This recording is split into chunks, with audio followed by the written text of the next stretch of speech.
Hi, I'm Marty Woodle. I'm a retired engineer at Brookhaven Lab, and I'm the original first Brookhaven Lab bridge contest engineer. And that started back in the 80s, I believe. It's so long ago I can't remember.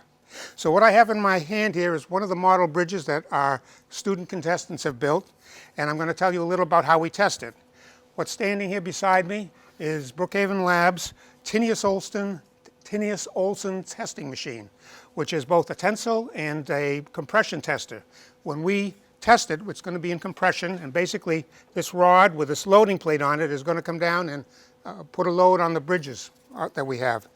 It has a special load cell on it that takes samples, I believe it's about 100 times a second, so that we know what's going on inside the bridge all the time. This loading plate can be located at any of three positions on the bridge. It could be located in the center, it could be located on this side and this side. And you don't know ahead of time which side we're going to test it at. It so happens this is set up for the regular bridge contest tomorrow, and it's going to be located 50 millimeters off the center of the bridge. Now the reason that we do that is so that the design of the bridge will look more like a real bridge, because a real bridge isn't loaded in just one place. It's actually loaded all the way across. For instance, as a heavy truck travels across the bridge, its load travels across the bridge, so every point on the bridge has to be able to carry the load of the bus or truck. All right, so what we do is we center the bridge in the machine, and you can run the load down now. The loading support here has been centered by, good, has been located by measurement, so that instead of being right at the middle, the center line of this is 50 millimeters off the center of the bridge. And now we can go ahead and load. By the way, we can adjust how fast the loading comes down, and normally we run it at about 1.5 inches per minute to test the bridge. This is the same for every bridge. Actually, if we were to drop a weight on it, the loading on the bridge would be entirely different. So we load at a relatively low rate, so you can watch the agony of the bridge as it's being strained and stressed. All right, go ahead, please. All right, the loading plate is coming down, and pretty soon the load is going to be applied. Why don't you read out the load, Lenny? 4, 5, 10, 15, 17, 20, 20, 30, 40. You can see the bridge is starting to bend, and we can hear things crunching. And now it's dropping off again. 15, 20, we're losing. Okay, what has happened with this bridge is that the design of the bridge was such that the place where the loading plate was on broke first, and the rest of the bridge is intact.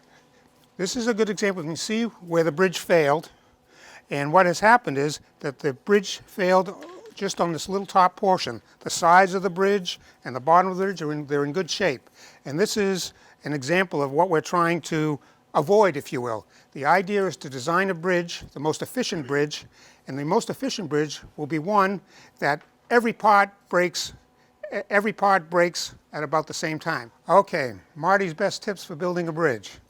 Number one, workmanship often counts. A sloppy bridge, chances are a sloppy bridge with sloppy joints is going to be heavier than it needs to be, and probably will not be competitive. This bridge is extra too strong. The sides, which are trusses, there's too many members on it, and the structure that tied it together, that the loading plate sat on, was not strong enough to match up with the strength of the side beams. So that is one of my tips, is make sure you don't use too much wood, and you should balance the design. Other tips are, although they didn't break on this because it was such a big bridge, you see how these members are butted up against each other so that the glue is just over the end of the wood. That is not a good glue design. The glue is very strong. The wood is relatively weak compared to the glue. So what's going to happen when these fail is the glue is going to hold, but it's going to rip off a piece of the wood. What you need to do is you need to make a joint where the wood overlaps it. Actually, like this joint down here, you can see, let me see if you can I move in? If you look at the wood goes alongside this bridge, and I'm going to demonstrate with my fingers what we want. We want to put the wood glue joints in shear. So I'm going to put this down, and if we have pretend my finger is a piece of wood, my other finger is another strut coming down. This is a butt joint. This is not good, because the glue on my end of the finger is a very small area, and what it would do, when under tension, it would just rip off the wood from here.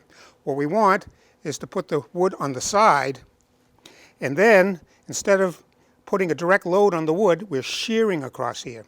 An even better joint would be called a double shear joint, where you have two pieces of wood down here, and you put this in between, and now you have twice the area resisting the load, and that's a good shear joint for a structure on the bridge.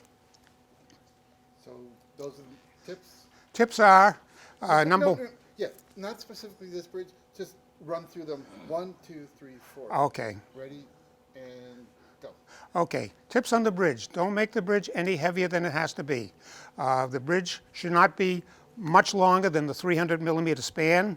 Anything over that is too much, uses up more weight than you need. The bridge doesn't have to be super wide, not to the limit, because you only need to satisfy the requirements of getting the loading plate on in the different places. Number 3, the design of the bridge should be balanced, so that the parts of the bridge that span the gap should not be much stronger than the parts of the bridge that tie the two halves of the bridge together. 3, glue joints. Glue joints should be in shear. They should not have any pieces of wood that just butted against each other. They should be on one side of each other, or ideally two sides of each other. How many is that? That's 5? That was good. Okay. And most importantly, have fun building your bridge. And Oh, see you yes, know. absolutely. Most importantly, have fun building your bridge, and we look forward to testing it and breaking it to pieces.